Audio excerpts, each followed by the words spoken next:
Hi friends, welcome to my YouTube channel. आज मैं आपको दिखाने वाली हूँ आलू को कैसे भूनना है, वो भी बिना चूल्हा और बिना ओवन के, वो भी गैस में 15 से 20 मिनट में। और इसके साथ साथ इसका चटनी बनाने का भी रेसिपी मैं आपको बताऊंगी। इसे शुरू करने के लिए मैंने एक मोटा वाला कढ़ाई ली हूँ गैस पे, जिसको बिठा के गरम कर दी हूँ। इसमें मैंने 1 कप नमक डाल के इसको पहले प्री हीट कर दी हूँ। इसमें मैं 3 ठो आलू ली हूँ। देखिए, इस 1 ठो बड़ा साइज़ का और 2 ठो मीडियम साइज़ का। इससे हम एक ही साथ देख लेंगे कि आलू को कितना टाइम लगता है परफेक्टली भुनने में।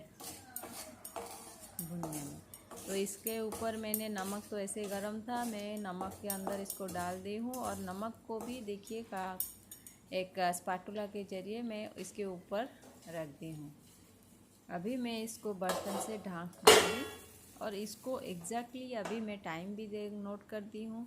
आप देखिएगा, एग्जैक्टली 15 मिनट्स ही लगते हैं इसको बनाने में। इस प्रोसेस के दौरान 15 मिनट के बीच में हमको हर 5 मिनट में इसको एक बार पलटा देना है। अगर आपके पास कोई मोटा कढ़ाई नहीं है, नॉनस्टिक का कढ़ाई है, तब भी आप इसको यूज़ कर सकते हैं।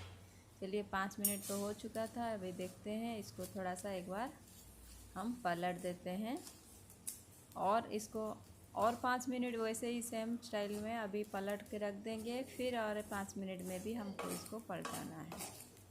देखिए, फिर से वही सेम स्टाइल में मैं नमक भी इसके ऊपर डाल के इसको पूरे कवर कर दूँगी। ये जो भुना हुआ आलू का टेस्ट है, ये बहुत ही अच्छा टेस्ट रहता है। जो भी खाए होंगे उनको तो पता होगा, और जो नहीं खाए वो एक बार इसको बना के ज़रूर खाएं। चलिए, इसको कवर करते हैं और 10 मिनट के बाद हम देख लेंगे। अभी हो चुका है, 15 मिनट हो चुका है ऑलरेडी। मैंने इसको बीच में और एक बार भी पलटा दी थी निकाल के। अभी देखिए, ये हमारा आलू, छोटा वाला आलू तो ऑलमोस्ट हो चुका है। और ये बड़ा आलू भी एक साइड पूरा इसका हो गया है। देखिए, इसका कलर भी पता चल रहा है, थोड़ा सा ब्लैकिश कलर आ गया है। अभी मैं इसको गैस ऑफ कर दूँगी और इसको पलट के इसको एक 15-10 मिनट के लिए मैं इसको गैस ऑफ करने के बाद आइए नमक को फिर से वो कवर करके मैं इसको ढाँक के ठंडा होने के लिए छोड़ दूँगी। चलिए, अभी मैंने ठंडा हो चुका था, मैं उसको निकाल दी हूँ, पूरा साफ़ कर दी हूँ हाथों से। और अभी देखिए, इसको ये ऊपर से कितना सुंदर से जल गया है, क्योंकि नमक अपने ही अंदर में हीट बहुत टाइम रखता है। तो जो 10 मिनट मैंने रखी थी, देखिए दबाने से भी बहुत अच्छा से दब रहा है। इसको ऐसे छिलका हम लोग निकाल लेंगे। अभी छिलका निकाल के इसका स्किन जो है निकालने के बाद हम इसको एक प्लेट में तैयार करेंगे। इसका चटनी बनाने के लिए तैयार करेंगे। सारे को ऐसे देखिए, छिलका निकाल लेंगे।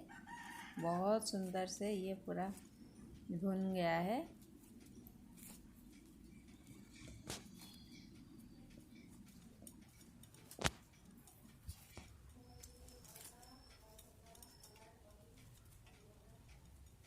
इसे ऐसे स्माश कर देंगे पहले। फिर इसमें हम जो एडिशनल हमको चाहिए उसमें हम डालेंगे। इसमें मैं डालूँगी, स्माश करती हूँ, अभी इसमें मैं डालूँगी नमक स्वाद अनुसार, जितना चाहिए आपको। फिर इसमें काटा हुआ, छोटा छोटा साइज में काटा हुआ प्याज, थोड़ा सा धनिया पत्ता और कुछ हरे मिर्च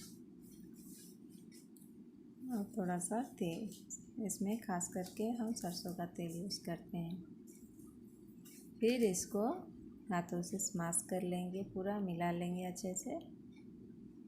फिर हमारा बन के तैयार हो चुका है।